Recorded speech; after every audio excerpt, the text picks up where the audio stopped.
காரணத்தால் இன்னொரு முக்கியமான காரணம் இந்த அமௌண்ட் தான். அவங்க பில்லு போடுற பாத்துக்கங்க, அமௌண்ட்டுக்கு வர்த்து. இதுவே நான் வந்து வெஜ்ஜுக்கே ஃபேமஸான ஒரு சில ஹோட்டல்ஸ் எல்லாம் இருக்கு, அங்கெல்லாம் போனோம்னு வைங்களேன், டேஸ்ட் நல்லா தான் இருக்கும். ஆனா இந்த ஸ்பெஷல் மசாலா ரோஸ்ட்னு சொல்லிட்டு ஸ்டஃபிங் எவ்வளவு இருந்துச்சு, ஸ்பெஷல் ஆனியன் ரோஸ்ட்டுமே அவ்வளவு ஸ்டஃபிங் இருந்துச்சுல, அந்த அளவுக்கு ஸ்டஃபிங்கே இருக்காது. ஆனா ரேட் பாத்தீங்கன்னா 150 100 ரூபாய்க்கு மேலதான் இருக்கும் ரோஸ்டே. வேற எங்கேயுமே இருக்காது இந்த மாதிரி ஸ்பெஷல் ஆனியன் ரோஸ்ட், வேற எங்கேயும் இருக்காது. அதனாலதான் மெயினா வர்றது. அமௌண்ட் ஆகட்டும் இல்ல குவான்டிட்டி குவாலிட்டி எதுலையுமே காம்ப்ரமைஸ் பண்ணல. ஆல்மோஸ்ட் ஒரு 3 வருஷமா நான் சாப்பிட்டுட்டு இருக்கேன்.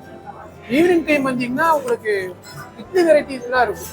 பொடி இட்லி, பெப்பர் இட்லி, சில்லி இட்லி, அதுக்கப்புறம் வந்து இந்த சோளா பூரி அந்த மாதிரி ஐட்டம்ஸ் இருக்கும், அதுவும் சூப்பராக இருக்கும். சில்லி பரோட்டா இருக்கும், அதுவும் சூப்பராக இருக்கும். நான் ஏன் இவ்வளோ பில்டப் பண்ணி பேசுறேன்னா அவ்வளோ வர்த்து. இவ்வளோ பில்டப் பண்ணுறதெல்லாம் பார்த்துட்டு இங்கே வந்து சாப்பிட்டுட்டு வேண்டாம், இதுக்கு தான் இவ்வளோ பில்டப் பண்ணி ஏற்றக்கூடாது. ஏன்னா என்னோட ஒப்பீனியன் அவ்வளோதான். ஈவினிங் கொஞ்சம் சீக்கிரமாக போங்க, 6 to 7 போனீங்கன்னா கொஞ்சம் கூட்டம் கம்மியாக இருக்கும். போய் சாப்பிட்டுட்டு மறக்காமல் இந்த ஸ்பெஷல் மசாலா ரோஸ்ட்டை ட்ரை பண்ணிடுங்க.